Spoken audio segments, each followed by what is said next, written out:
Hello and welcome everyone in another episode of Researcher Celebrity. And today we are fortunate enough to have Dr. Suresh Yadav, who did his PhD from National Institute of Malaria Research, New Delhi.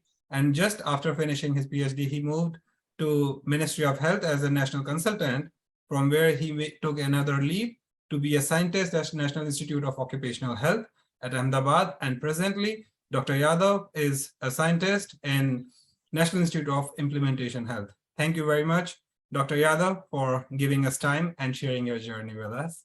We are looking forward to it. Thank you. Yeah, so let's start the conversation with how you got interested in research.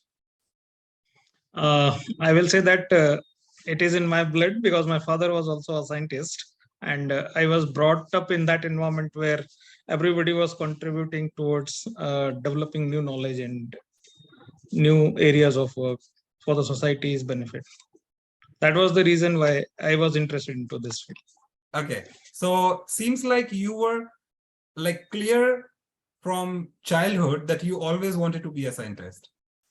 Yeah, it happens that the young ones generally pick up what their parents do. Basically, it motivates a lot. That's absolutely true.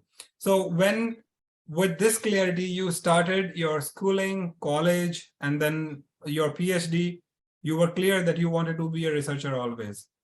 How this journey was? See, researcher's journey is not, it is not at all easy at all. Always a researcher, whenever a researcher becomes a researcher, it is basically in the background, you will have all types of sacrifices, all types of struggles. It is not very easy to be a researcher. This is what I feel. Okay, so when you say it is not easy to be a researcher, what are the challenges, what you want to share with the public? See, the thing is that the right opportunity at the right time, right? Second thing is the exposure, that you are in the right hands to become a good researcher. Okay. Ethics is a major problem. You would not be cheated at any stage. That keeps you motivated enough to be, in the right direction and keep moving in the field of research. Third thing is that you need to be, having those skills also, because many researchers, they enter into research, but they do not get an opportunity to get themselves skilled enough to survive in that area. So all those things are important. Other than that, what is there is there are very little opportunities for the researchers to succeed in life, be it a permanent job or job guarantee. Those things are there. Government, the public sector research area is totally different, and what is going on in the private sector is totally different. Both have different challenges, and in the present context, we can say that researchers are coming into the field. Many have joined us also, but those ethics which were 20 years back, they do not exist now in the new researchers. This is what I can say. Okay. So you said that you should be in a good hands. So do you mean about the role of mentorship here to start with? Yeah, mentorship is most important, because that only shows us the right way where we are supposed to lead. See, if my mentor is not genuine, and he's also copying somebody's research and he's just leading that thing, then we will become like that. So those things are required for any researcher who is going to start his career as a researcher. He should be, before joining anybody, he should take care of one thing, that he should do the thorough analysis of that, what type of person he is, what type of research he is doing, whether it is novel or it is true, or it is, it is right in the present context of research needs. So those things are very much required by any new researcher who is going to take this journey, what we have Since last 20 years, we are into this. This is what I feel. So there are two roles. One, when you were looking for a mentorship, and now like you are a mentor also. You have been to both the places, mentee as well as mentor. So when you are joining and when you are picking a lab that, okay, you want to pursue research in a certain field with a certain supervisor, you have a skill, like a mindset in your brain that, okay, this is what I want to learn and this is how I will make my next move. The mentality there, and then when you are selecting a student for your lab, how this evolves, if you can share with us. Suppose if I am making some new research project and I am trying to select my collaborators into it. So we just go through, few basic things like which lab is having what facilities, one thing, what type of output has been generated from that lab. Third thing is who is the genuine thinker, you can say, who is the lead in that, who is on the right track. We try to assess that, then only we move ahead for collaboration with any lab. Or with the person whom we want to make our research a partner, or want to be with us as a mentor. So that way we see, we don't go for laurels like, somebody is Padma Bhushan, so he would be very good. It is not like that. We see for being a good researcher, you have to be first good human being. Absolutely. Right. So once so we try to find out those basic human ethics and basic qualities in a human, then only he could be a good researcher. If you do not have good human being feelings, then you will not be able to understand what my common people suffer with. The pain and the solutions only will come to those pains if we are having those feelings. So that type of people we try to find out, who are associated with the ground realities, and they are very much in touch with the present context, what general population of India is facing.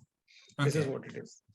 Okay, nice. So as you said about the correlation, how you can correlate with the general public. So you started your career with mosquito biology, you moved to occupational health, you have served as a consultant for vector biology, and then now when you are doing implementational research, how do you see the cohesion between that all of the fields? Because they obviously are a common man, issues and problems. Correct. See, when I was into vector biology, I was working as national consultant for the country. So I was looking after the program, and we were trying to help save the lives of the people by implementing all the vector control tools in the country. Like we introduced LLIN in the country for the first time. We devised the strategies on what basis we are supposed to distribute at what rate, how many bed nets per and which net to be certified in the country and to be sold. All those things we were doing, and we were mapping across the country, all the districts and everything. But what happened, there were no permanent job opportunities in ministry, because there were no posts coming there. So after marriage, we were forced to take a plunge into that one, that no, job security is must, otherwise you'll keep unmarried throughout your life. So I started giving interviews for scientist post also, and my selection was for NIH. NIH was a very good experience because that was the most neglected area in my country, basically in India. Occupational health being very neglected because of one reason, that industries or industrial estates, they are not able to fulfill all the cutoffs or all the guidelines which are made for prevention of health of the workers. So that was an extension of what I was doing at National Vector-Borne Disease Control Program, because there also I was doing toxicology, here also I was doing exposure-based science, and but this brought me much closer to the human beings and what they suffer with. because I first time came across, what silicosis is, what people get exposed to that, and then how the chronic diseases lead to a family's destruction. And that pain told me, yeah, this is the right area of working. So in occupational health, I worked with those workers which are migrant workers, forced to work in those conditions which are not at all fit for them, basically like recycling of lead from the batteries. All these workers, they suffer a lot. But those things taught us one thing. If we genuinely work in these communities, we can definitely inform our government, and policies can be made so that the life of the people can be improved. Their sufferings could be reduced, and these are those people who do not know anything about what problem they will face just by working 200-300 rupees per day of wage. They are getting exposed to those things. They carry these diseases because of that 200-300 rupees per day wages. So these things are there. Then I was transferred to Jodhpur, that is, and this is National Institute of Implementation Research, and this is termed as the most highest research. And this has added a new paradigm into my research thinking. Earlier, we were thinking of devising some, developing some device or intervention so that people are not getting exposed to something. But here we came to realize one thing, that developing device is not at all a science. Even finding out the solutions to the problem that these devices are affordable or not, or they are really fitting to the need of the community or not, whether that would be utilized by them or not. These things are also looked into. So this is a new science for us, but since last 4 years we are into this, and we are working on it. So implementation research is new for my country. We are the only institute of ICMR which is existing in the country, and we have done 2 WHO projects also for WHO, and we have completed one, and we have submitted the report, and second one is underway. So presently I am into silicosis and chronic kidney disease. These are the 2 areas in which I am working. Both are longitudinal, both are community-based studies. In silicosis, I am doing one 10-year longitudinal study among the sandstone mine workers, where we are trying to assess what is the concentration of silica exposure among these workers. So we are trying to segregate the composition of the dust which they are inhaling, what percentage of silica it is, and if it is silica, then what silica it is. So that we are trying to assess. Second thing is we are trying to assess which tools which are used by these mine workers or the sandstone workers, which fit into, which are hazardous and which are not. Suppose in the mine, various tools are cutters and grinders, and many instruments are used. We want to classify them as that which are safe, which will not cause silicosis, and which are not safe. And those which are not safe, we will try to, through mechanical intervention, we will try to change the blades and make them such that they do not produce that much fine dust that it is inhaled by the workers. So that is the thing, that is the main motto of this whole project. And another one is community-based survey in order to assess the disease burden of chronic kidney disease in rural and urban population of Rajasthan. And we are trying to find out the risk factors of it. Nice, nice. So essentially what we understood, and I'm speaking for on the behalf of our viewers, that doing research in lab is one thing. And when you are moving the research to the source, like you are studying something and the solution is this community, or in your case, it is a specific group of workers who are getting exposed to it. And when you are trying to help them to reduce the exposure. Okay. When you said that there is a certain disease burden already, and this is one of the projects which you said, how different it is that when you are reading whatever the data is available about that, and when you are generating that, because what has been said about developing countries, that data sometimes is like n into something, and it can be 2, it can be 3, it can be, multifold. What were your observations when you were seeing this? See, Dr. Raja, one thing we will have to accept the difference between developing country and developed countries. See, developed countries are the role models which are followed by all the developing countries across the world. See, it is not in one domain, but in all the domains. You think you just take an example of all the arms and ammunitions which are developed by the developing countries. They are basically the concepts or the copies, or everything are targeted based on what developed countries are having. Similar is the case with the medical health also.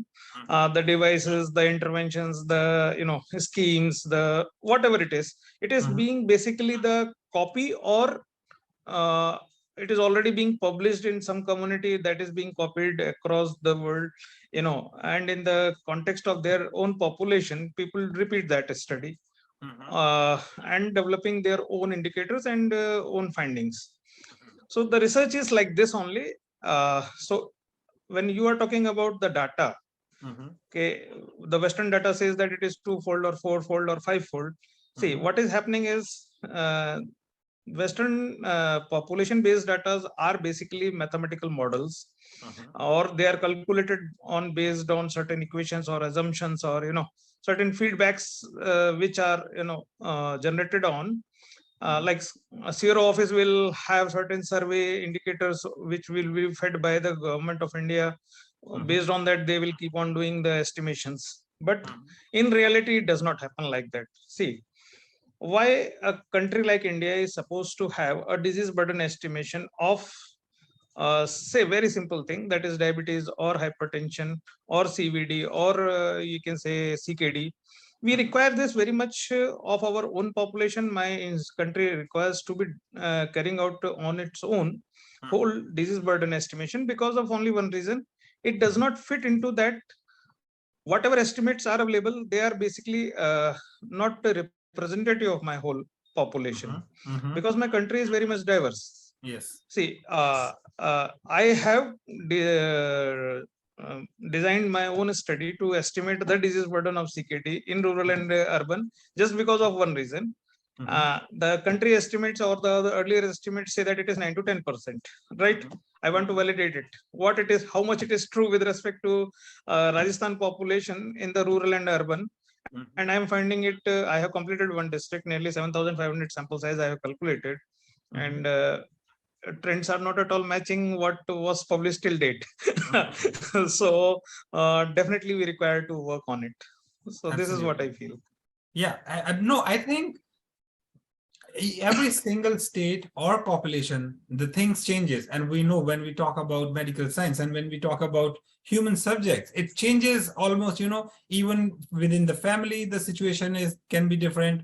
And that's why when people nowadays are talking about personalized medicine, that they don't even go with this data. They're like, okay, let's just sequence this person, know what the problems are, and if we can treat.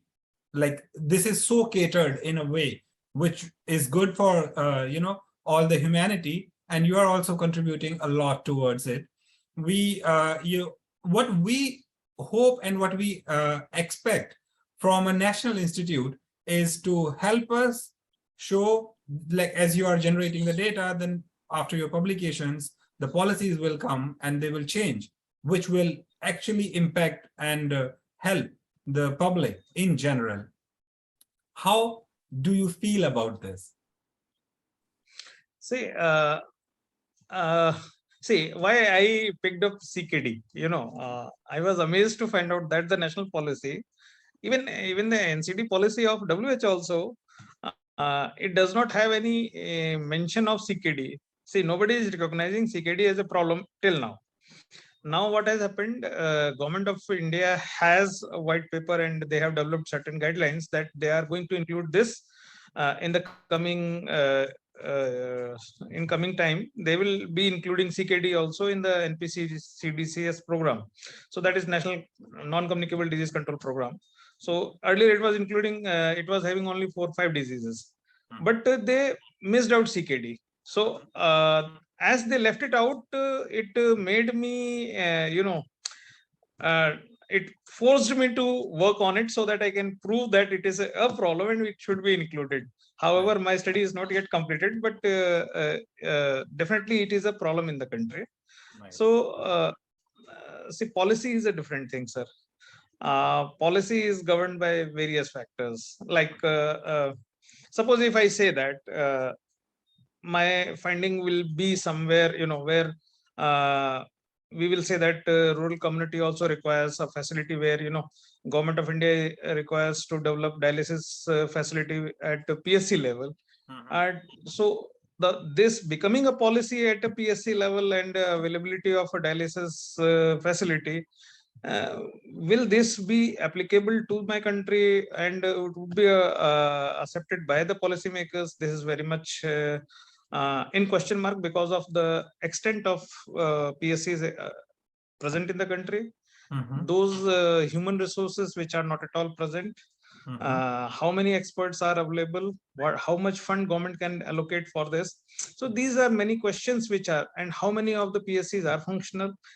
How many of them are having, standard facilities like electricity supply and all those things? So there are many questions will lead to, whether the policy, the findings which a researcher makes, whether it becomes a part of a policy. This is by chance. It is like, aligning all the planets together and then they keep on moving in the same direction. Then only the policy will pick up your research findings. See, the biggest satisfaction for a researcher is that you attempted some question, you attempted to work on a problem which was faced by a population, and you were able to generate evidence, and that evidence you generated, which is going to represent as a voice of those people in front of all across the world. So this is the only satisfaction of a researcher, nothing else. So you are providing voice to those general population which is suffering by providing evidence to it. That too scientifically you are going to provide that. So it is another way of, reforming the country or reforming the population by generating evidences against what people suffer with. Well said. I take it in that way. Well said. I think that is something which all the researchers works toward. They are satisfied that they have a question, they are working towards it, and they are not very, they are not limited by the outcome of their study. That, okay, they publish something, then it can take time, like in weeks, months, years, or decades to get it implemented. But this is one thing which does not stop them to do what they're pursuing. And this is the enthusiasm and the passion which should be there in every single researcher. And that was one of the ideas behind Researcher Celebrity, that here we celebrate researcher, every single researcher, and if possible on the globe, and even if they're outside also, them also. That is one of the idea what we want to. So now here, talking about, you have a study site where you are going to villages, you are spending a lot of time outside interacting with the people. And as you said, some of them might not have even electricity. So when you are traveling and experiencing this as an individual, away from family, does not have electricity, how do you cope up with all of this? Because when you are sitting in your office, it's like all air conditioned, having food on the time, all the, luxury. And then when you go to field, how do you cope up with that? And about your subordinates? Say, once you are working in biomedical research and you are into hardcore, disease epidemiology or epidemiological research, the first and foremost thing is that a researcher who is working with the population is supposed to have one thing, that he is supposed to mold himself according to the population, irrespective of where he is coming from, it is of no relevance. Suppose I am supposed to enroll some subjects in my study, and I have to do the screening of the population to find out what is the disease burden. And we know that for each household, the bread earner is supposed to move out of the house by 8 o'clock or 9 o'clock, and he is supposed to report on duty, or he is supposed to start working for his wages. That means my team is supposed to move to the village. I have to reach with my team in the village before 5 or 6, and before they leave, I have to finish out my screening. Yes. Otherwise, what will happen? Population will not be there. So we cannot look for electricity excuse or AC facility or anything. However, being in say being scientist is also a very precious thing. Yes. Why I like this? Because of only one reason. See, this gives a researcher an opportunity because of two things. See, one is that it has no bureaucracy interference. Nobody is there. Okay, no bureaucracy, no police, no boss, no. So you are there. Your science question is there, and your subjects are there. Nobody else is there. Nice.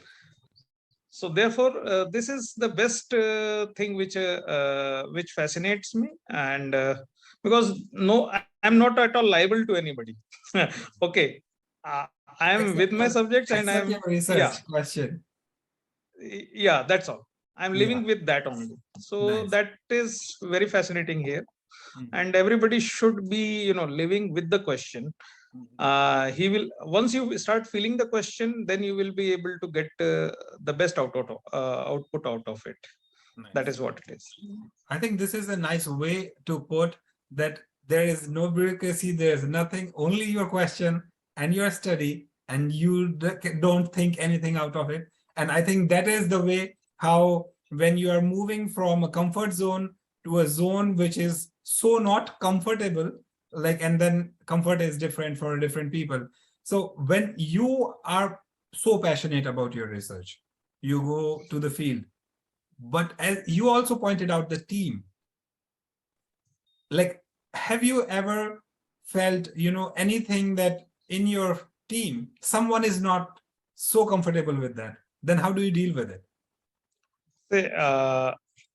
It happens. See, all will not be equal. See, the biggest gap is as we are older people, we are from different 1 decade old structured product. But the new crop which is coming, or the new researchers which are coming, the team which we make, it is definitely it is challenging to put everybody on the same burner and throw them into the power in the field. Few of them are there. We need to deal with them administratively or scientifically, or allot them some other work. This happens, but slowly everybody understands that see, we will have to make them realize that if they do not reach before 8 o'clock there, or they do not finish their job before 8 a.m., they will miss out that population which is supposed to be screened. So that realization, they after doing 1 or 2 villages, they come to know that this is the problem. Now we have to do some adjustments. So what we do is, we move the team from the hotel. Whoever joins is okay, he is a part. Who does not join at 6 o'clock, he is not a part of the team that day. So once we leave out few people, then they start coming up next day. And we also adjust according to the need of the work. Like, we do half work in the morning and half work in the evening till 7-8 in the night, so that whole day they take rest. My team take rest. After 9 o'clock in the morning, they come back to the hotel, they take rest, and in the evening again we move out at 4 o'clock, and we work up to 8 in the night. So that way we adopt to the population need also. And many things are there. Population gives you many things. The blessings are also there. Absolutely. To me, here in this special piece, it sounded like I'm talking to an administrator who knows how to get work done from the team, of mixed people who have different feelings. You are almost like an administrator, and it is like a very positive quality to be in there, because at your role, you need to be an administrator. You need a specific skill set to be, to take them to the next step. We talked about team, we talked about your science, we talked about, public, your population. One thing which we haven't touched up yet is like, you might be out for a longer duration from your home, the family and the friends. Family, my kids miss me a lot. They keep on complaining that, Papa, why do you go on tour? Okay. My tour is supposed, I make them realize that why it is important and what I am doing. Because my daughter is very small. She is only 3.5 years old. She is not able to understand. She keeps on, Papa, why did you miss? Why did you go? What? So all those things are there. But not only caring our children, it is about the population's children which are suffering. So that motivates us to finish the job on time and get the work done. That is as a human being, it is our prime responsibility that if we can deliver and we can save few people, we can serve few people. That is the only goal with which why we are educated enough. If we will not do, who else will do? That is what it is. Perfect. So family takes care. They understand that this is a basic part of a researcher. He is supposed to spend around 100 days in a year in the field. Otherwise, he is not a I will say that he is not a good epidemiologist if he does not spend time. See, observation is the most important part. Absolutely. Analysis comes afterwards. Nice. That's all. And I think most of the your feelings are mostly about compassion for the public and to the underprivileged who cannot afford all of those. And that is the reason why you're breaking the barrier and going to them, because they cannot reach you. That is also one of the ideas behind Empowering Science Foundation, that breaking the barriers, how we break the barrier, we try to do things which people think are not doable. And the same is true for researcher celebrities. When this idea came up, then people were like, we're not celebrities. And I'm like, of course, if you are a researcher, you are a celebrity.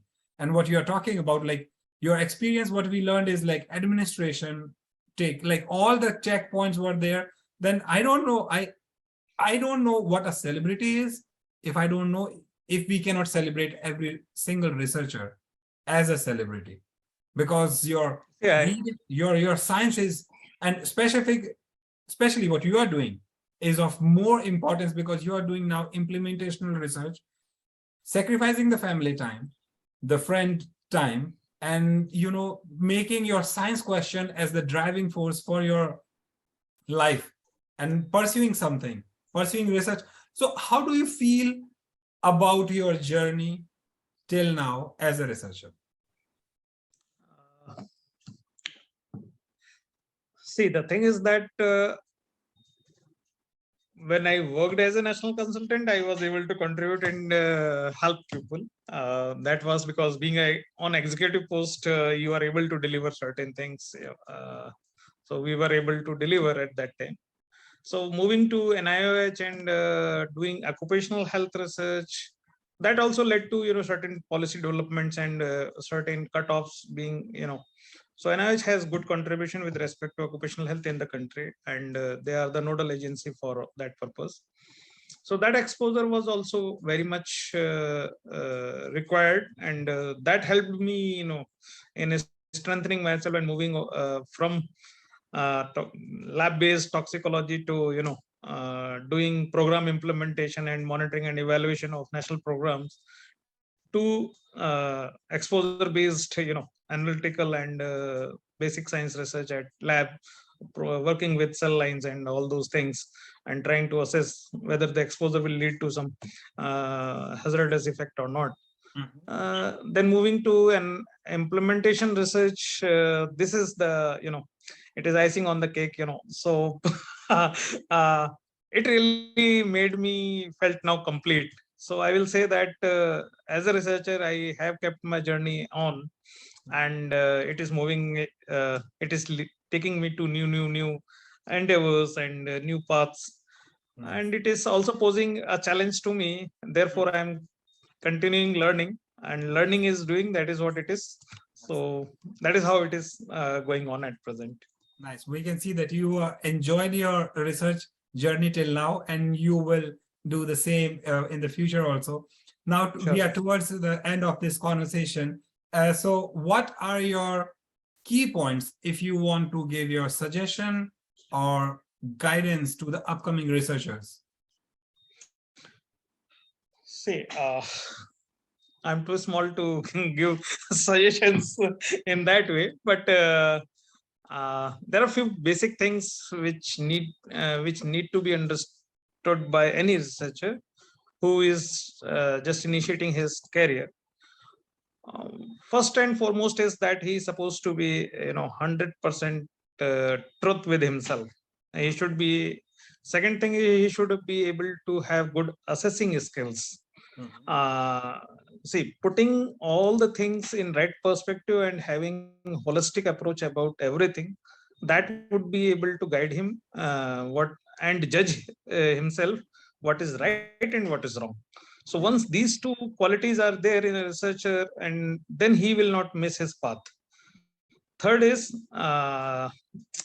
he should be aware about which labs are good, which people are good, what research is good, what is not good.